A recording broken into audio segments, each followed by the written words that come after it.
Good morning and Happy New Year. Happy New Year. We begin 2023 by blessing this sacred space by our presence and attention, the presence and attention of each and every one of us. If you're live streaming this morning, especially if you haven't done so before, please send us a quick note letting us know who you are and where you're live streaming from by emailing checkingin@winchesteruu.org. And for those here in the sanctuary, let us turn towards the camera near the welcoming congregation banner and offer our greetings to those attending at home. Welcome. Now let's take a moment to turn and greet one another.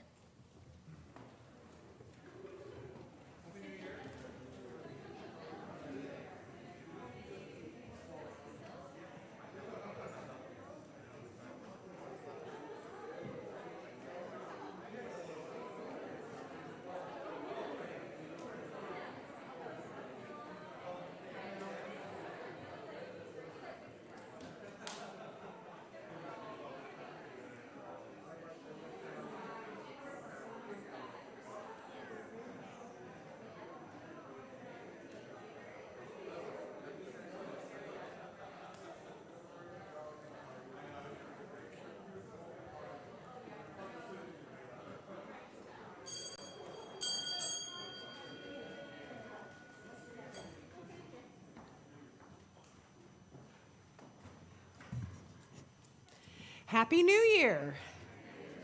Welcome to the Winchester Unitarian Society on this unusually warm January morning. We gather in joy as we start a new year and continue our journey towards spiritual growth, social transformation, and environmental responsibility. And we want to live out these values through worship, reflection, connection, and service. You are part of a community that welcomes all individuals, regardless of race, ethnicity, gender, sexual orientation, income, ability, or spiritual beliefs. Whether in person or via live stream, we share this precious time and space. Let's rejoice in this new day and new year together. While this is not a fully intergenerational service in its content, as there are no religious education programs this morning, we still may have children among us. Thus, we ask that people keep their masks on for the duration of the service. After worship, all are invited to coffee and conversation in the Sims room. Those wanting to keep masks on are invited to stay here in the sanctuary. As always, though, food and beverage are not to be brought into the pews. I now invite Reverend Heather to offer a special welcome. One of the gifts of the pandemic has been the practice of congregations road tripping for worship, collectively attending another congregation's virtual worship service. This morning, I am delighted to welcome the members and friends of the Unitarian Universalist Church of the Lehigh Valley via our live stream. While all of us recently took an imaginary pilgrimage to Bethlehem through the Christmas story, now Bethlehem and Easton and Allentown, Pennsylvania come to us. While I love welcoming UU congregations in general to our services, the UU Church of the Lehigh Valley is special to me, as almost 20 years ago I began my intern ministry with them, their very first student minister. There may be very few of those attending from the Lehigh Valley this morning who remember me, but I remember you and your congregation with great love and gratitude. I am so glad you are with us this morning. Now, let all of us open our hearts and minds to the spirit of worship with these words by Joan Javier Duval. You are beloved, and you are welcome here. Whether tears have fallen from your eyes or gleeful laughter has spilled from your smiling mouth this past year, whether you are feeling brave or brokenhearted, defiant or defeated, fearsome or fearful, whether you have untold stories buried deep inside or stories that have been forced beyond the edges of comfort, whether you've made promises, broken promises, or are renewing your promises, whatever is on your heart, however it is with your soul in this moment, you are beloved and you are welcome here. In this space of welcome and acceptance, commitment and recommitment, of covenant and connection, let us worship together. We now invite Jared Richardson to come forward to light the chalice. We dedicate the chalice with words by Lisa Day. For the new year, beginning today, always beginning. For beginnings that emerge out of endings, appear amidst continuity, become visible in hindsight. For all the times and all the ways we have begun anew together. We light our chalice, symbol of faith, perseverance, and hope, in astonished thanksgiving and irrepressible praise. Please rise in body or in spirit to join in singing our opening hymn, number 38 in the gray hymnal, Morning Has Broken.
Here we are, our first reflection of 2023, our first reflection. I wish each and all a happy new year. Now, one thing I like about being a Unitarian Universalist is that I and we often have a lot of questions. And if you've been watching this space, you're probably thinking, wait, haven't I heard New Year before from the Chancel Steps? Because in February, didn't we acknowledge Chinese New Year and entered the year of the tiger? Now, I think it's a good idea to bring symbols of the new year into worship. And I was going to order a live tiger from Amazon. They carry them, but unfortunately, it was going to get here next Thursday, so that didn't quite work out. So I want to thank Jeremiah for bringing Chidi, the church cat, to represent a tiger. It's not a real tiger, and it's not even a tiger, it's a cheetah, as the name suggests. But I think you get the idea. I think also our insurance company likes this plan better. Tigers are dangerous sometimes, but that's not the only new year that we acknowledged. In September, we acknowledged Yom Kippur, the Jewish New Year, which is recognized and celebrated with apples and honey. And Sue Dubler, can you come forward with a symbol of Yom Kippur?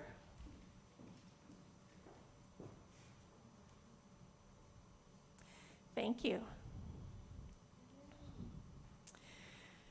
But that's not all. Not long after Yom Kippur, in October, we acknowledge Diwali, which is the Hindu New Year, the Festival of Lights.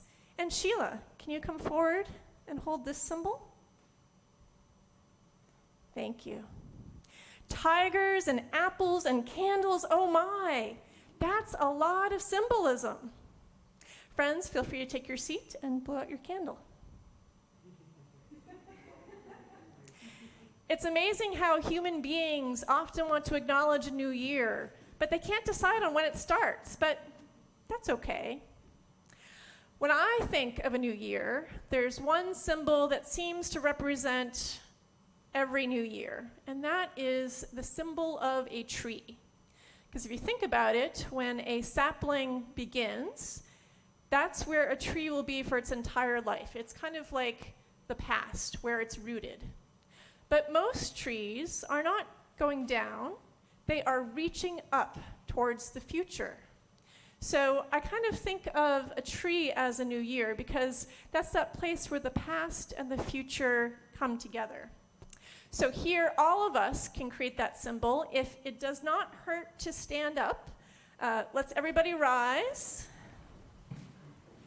And I invite you to plant yourselves and imagine yourself being a large, great tree with your roots deep in the ground. And now let's grow towards the future. Let's take a moment and look around. And what a beautiful forest we are, reaching for the sky. A beautiful forest for a beautiful new year. Thanks, everyone.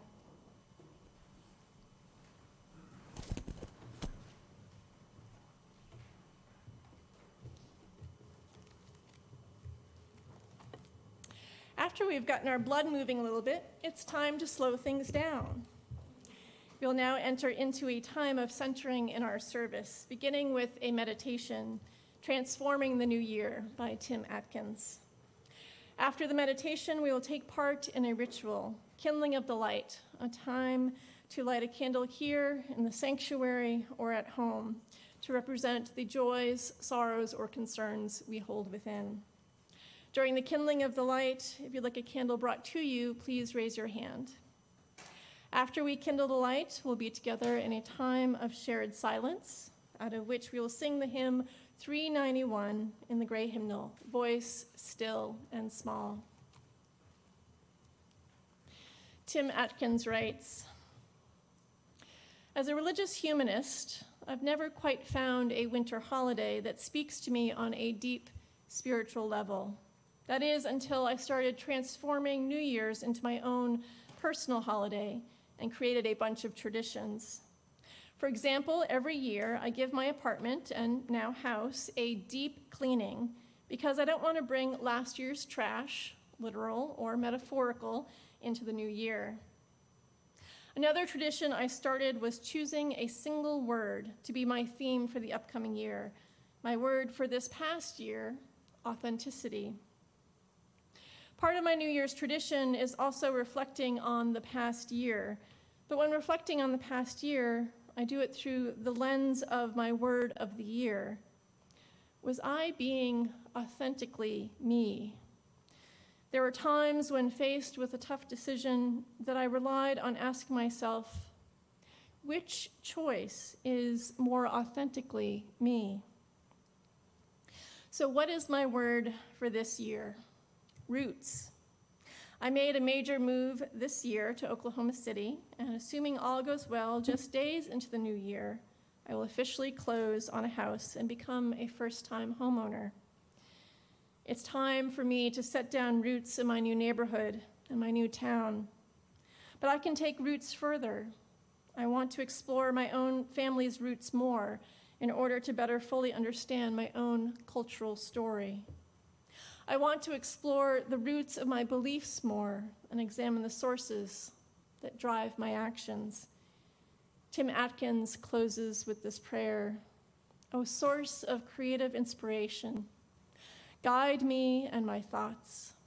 Help me see all that I may be, to help me be authentically me on this journey of self-exploration. May our upcoming year be better than the last. May our upcoming year be grounded in peace, rooted in hope, and guided by love. Let us now kindle the light.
What were you doing on August 12th, 2006? My memory is usually not sharp enough for such precise recall, but this date is easy for me to remember. August 12th is my birthday, and that year I decided to acknowledge this rite of passage from ages 33 to 34 with a little DIY ritual. If you think about it, birthdays are individual New Year's celebrations, another point of inflection when we pause to think about both the past and the future. On August 12, 2006, I was really ready to think about the future, or more precisely, about putting the past 12 months behind me. I had begun my first called ministry about a year before, and throughout that year, I came to understand why people told me that nothing, not even internship, can prepare you for ministry. Sorry, Lehigh Valley friends. Ministry is always challenging, and with less than 12 months of experience behind me, it felt impossible. More than once, I invoked an affirmation a seminary friend and I learned to say when we realized the full challenges of ministry. It seemed like a good idea at the time. That was my professional life. In December, my grandmother died. In early February, my cousin collapsed while playing basketball with her family and never revived. She was only 41. Susie left behind 2 young daughters, a fiancé, and a stepson. Soon thereafter, my then boyfriend ended our relationship in a way that, let it suffice to say, explains why I've been single ever since. I then moved in with a friend to save money and to enjoy her companionship, and despite mutual positive expectations, I lost a friend and gained a terrible roommate in the process. So there was only one thing I wanted to do on August 12, 2006. Despite limited experience with backyard barbecues, I fired up the grill and page by page burned my day planner. I knew that metaphorically incinerating the past year could not change the past and would not guarantee a better future, but there was a part of me that needed to stage some sort of protest against what felt like a marathon of stress, crisis, and grief. Remembering my experience of that private calendar immolation, I'm glad I followed my instincts.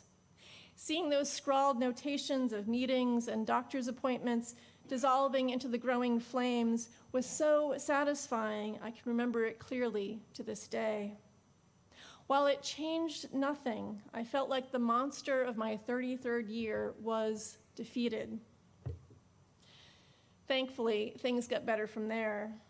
But every year brings its gifts and its pain, its blessings and challenges. You will notice that we have a ritual later in our service. For those here in the sanctuary, you'll find a small piece of paper in your order of service. This is flash paper. During the offertory, or to be honest, in a moment when this reflection fails to maintain your attention, I invite you to call to mind a word or phrase of something you want to let go of as you begin this new year. Tim Atkins asks us to consider a word to focus our positive action. I ask you to consider a word to focus on what you want to set aside so you can fully embrace the future unknown. There should be a pen or pencil in the pews around you to write your word or phrase. At least today, your ritual will be slightly more dignified than commandeering a backyard grill. For those live streaming at home, I could not think of a way to put flash paper into your hands, and the odds of you having flash paper around the house are low. So I invite you to find some regular paper and a large bowl and candle so you can slowly burn your word or phrase during the upcoming ritual. The last piece of flash paper released to the flames here in the sanctuary will represent the words and phrases dissolved outside the sanctuary. Thinking back to my 33rd year, if I were really honest with myself, I would acknowledge that while it was a very painful time, there were positive elements too. They don't come to mind with the same clarity, but as the saying goes, any day not 6 feet under is a good day. Life is always a gift, even when it's hard. I hope that as you consider what you want to leave behind, you can also recall what you want to carry into 2023. I wouldn't say it's a formal practice, but as Tim Atkins comes up with a word through which he faces the future, I've developed a practice of considering the past year above and beyond calendar sacrifices. Sometimes on New Year's Eve or New Year's Day, I will think of a few symbols to represent the year that we're leaving behind. In the way that apples and honey and lights can stand for a new year, I consider what stands for the old year, specific to that 12-month period. This practice is somewhat like creating a time capsule, a container of objects reflecting a limited span of time, so people of the future can better understand what that time was like. When it was time to put 2008 to bed, the economic crisis created by the collapse of the mortgage industry brought to mind a house. Only if I were constructing a literal time capsule, I would include a miniature symbol like a birdhouse to help tell the story.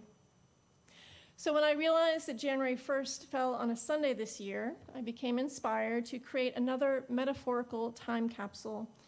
This is with the understanding that the broad themes and symbols that come to mind for me when considering 2022 may not come to mind for you.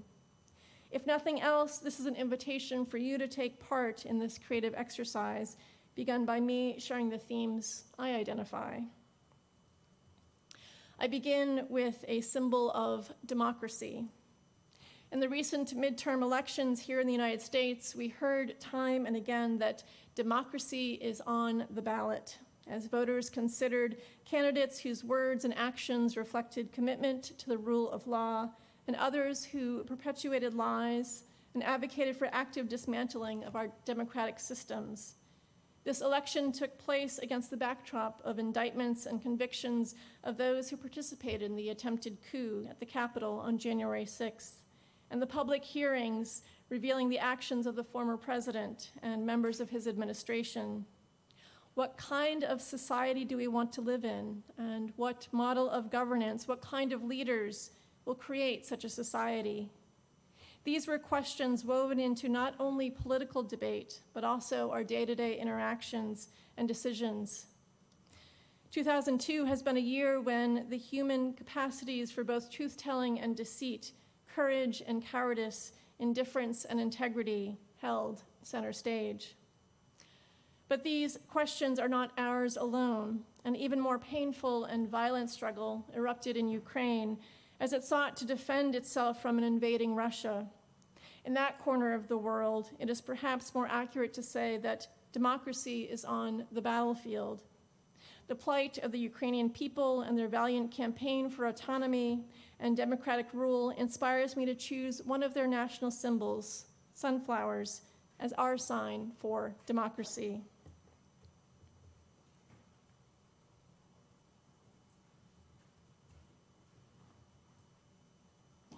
Of course, these were not the only ways in which society struggled over leadership and power this past year. The role of the British monarchy came into clearer light with the death of Queen Elizabeth and the ascension of King Charles to the throne, while their parliament cycled through multiple prime ministers in a short time. Women bravely railed against the government in Iran, and as democracy was on the ballot here in the United States, the people of Brazil elected progressive Luiz Inácio Lula da Silva over far-right Bolsonaro. What kind of society do we want to live in, and what model of governance, what kind of leaders will create such a society? Across the world, we carry these questions into 2023. The second item I place in our metaphorical time capsule is a coronavirus molecule. Who knew one could buy a plush COVID model? I bought this one specifically so it can later become a chew toy for my dog. Like my long ago backyard calendar barbecue, it'll be fun to see him rip it apart. Like it or not, COVID has still played a large role in our everyday lives. I'd like to take a quick poll here. If you or someone in your immediate family or circle of friends has had COVID this past year, please raise your hand. Thank you. It was only in this past year that children received broad access to vaccines. And it was within the past year that our nation reached the grim milestone of over 1 million dead from this disease. For me, the primary story about COVID this year is a story of, like our political story, two starkly different realities. For many of us, the pandemic seems over. Masks are optional in most places. We're traveling again and participating in day-to-day activities without fear. And for many of us, we are struggling with the symptoms of long COVID, chronic fatigue, cognitive impairment, shortness of breath, and greater vulnerability to diabetes, heart conditions, blood clots, or neurological conditions, as reported by the CDC. Or we're valiantly trying to prevent long COVID by not contracting COVID in the first place. Our nation may be emerging from the worst of the pandemic, but many warn perhaps entering a new chapter of widespread disability. These divergent views on the threat of coronavirus are all around us. It does not help that they are amplified by following along political lines. But even within communities that can generally agree on things, like Unitarian Universalist congregations, I have been a frequent witness to people on different ends of the COVID risk assessment spectrum not fully hearing one another. All I know is that a virus is not a sentient being, but it still finds a way to function opportunistically, transcending politics and ideology. For me, the most important question is the same one posed at the beginning of the pandemic. What are we willing to give up in order to fully care for the common good? This is another question that we carry into 2023. Finally, I add one more object to our time capsule, a tree. Those familiar with the Winchester Unitarian Society might recognize this image, the mural painted in Metcalf Hall. I chose a tree as the final item for our time capsule, as 2022 has been a year of uncertainty, when we've had no choice but to center ourselves with the little we know, the past, our roots, and reach towards the unknown. For me, this past year has felt somewhat like a return of stability, with more gatherings like they were in the before times, and the electorate time and again voting for democracy at the ballot box when given the chance. But I still feel like we're in a time when we have no choice but to move by faith. In this mural, a bird carries the banner reading Unitarian Universalism, but you can put many different words to articulate what you turn to, what you reach for when the familiar falls away. As a minister, I spend time with people who experience painful and traumatic events, including losses and life changes, perhaps some of the things that you'll want to release to the flame in the coming ritual. In these moments, I often ask, what is getting you through? This is a way for us to account for and to bear witness to that which constitutes and sustains our faith in life, in humanity, in the possibility of going on. Our faith, however we define it, has been part of this past year, even if defined by an ambiguous or varying nature. We may not know what waits for us in 2023, but it's my hope and it's my prayer that the heart of our resilience, all that gets us through, will not only grow in strength, giving us the energy to not only survive, but to thrive throughout whatever comes next. And it's my prayer that we remember that our communities are deep wells from which we can draw. Life is a gift. It is a blessing to share this gift with you in the coming year.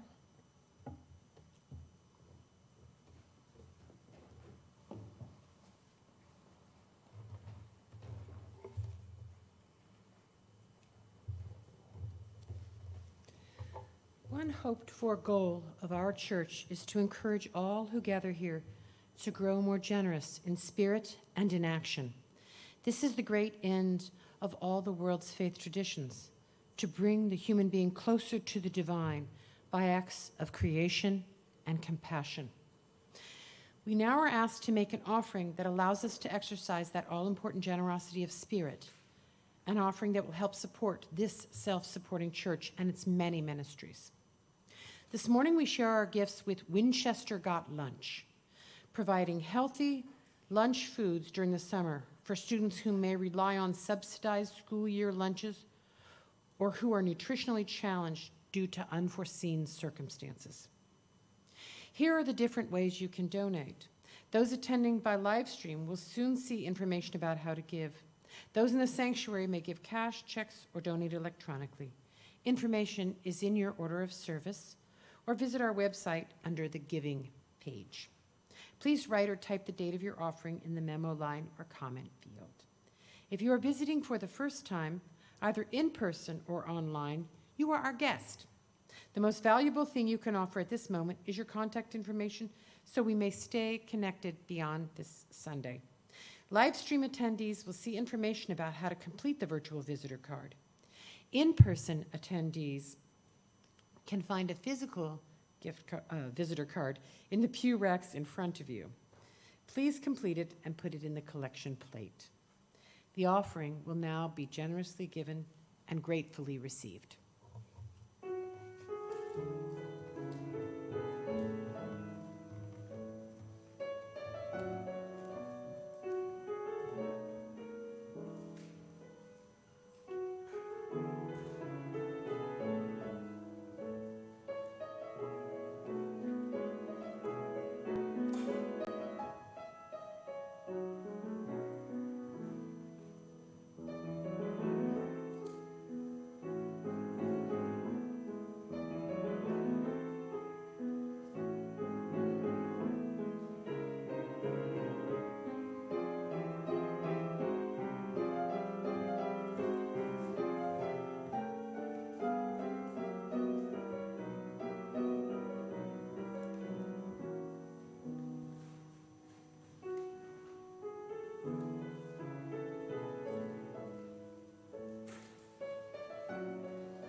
Those who wish to do so are invited to join in the unison affirmation.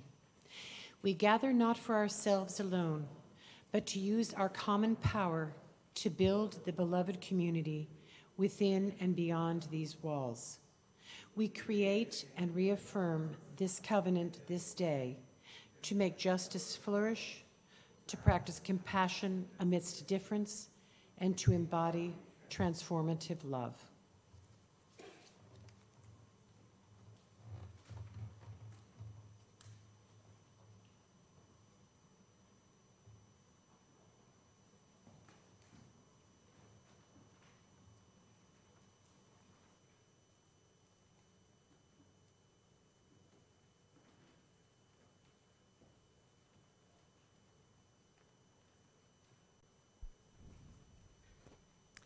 We've come to the time in our service when we're invited to take part in the ritual of letting go. If the past is the roots of a tree and the future is the branches reaching upwards, then the things we release are the leaves falling away to create space for new growth.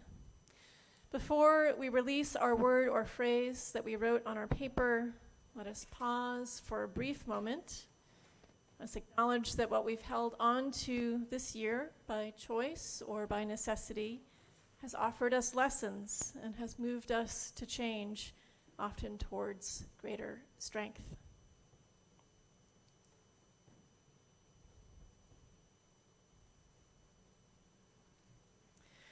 For the ritual, if you'd like Marcy to come to your seats so you may release your paper there, please raise your hand.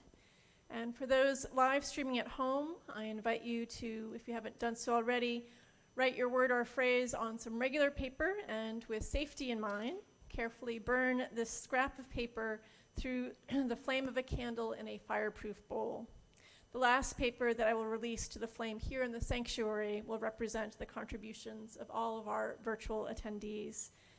I invite all others to now come forward and to place your word into the flame.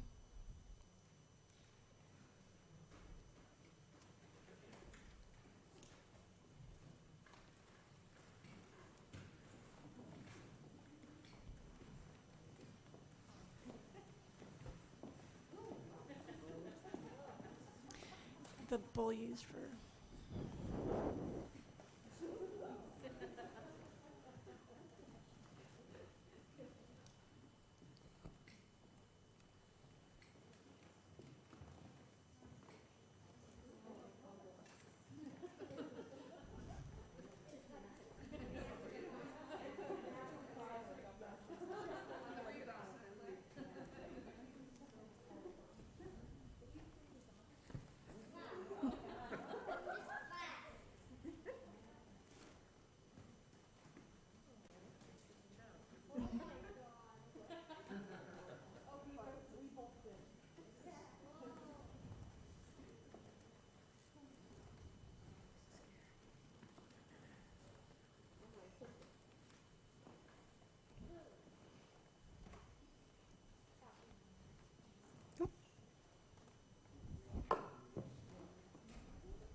It's magic.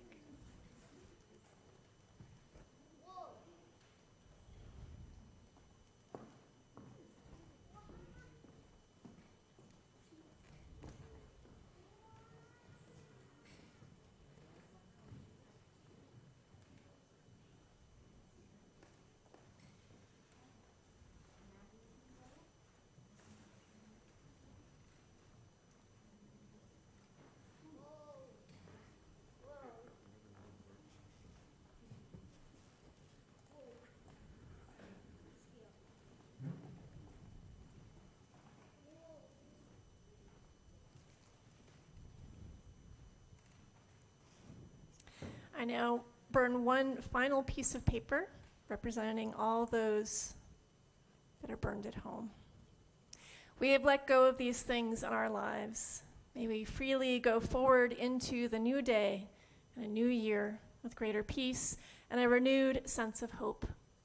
Amen. Now let us rise in body and spirit to join in singing our closing hymn, 350 in the great hymnal, The Ceaseless Flow of Endless Time.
If the past year held joy for you, may that sweetness continue to bless you. If the past year held pain and bitterness, may you be relieved of those burdens and renewed for the journey ahead. Let us look to the new with curiosity about its many unknowns and with faith in our strength to navigate it with grace. Go in peace. Amen.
please join me in reciting the words printed in your order of service for extinguishing the chalice.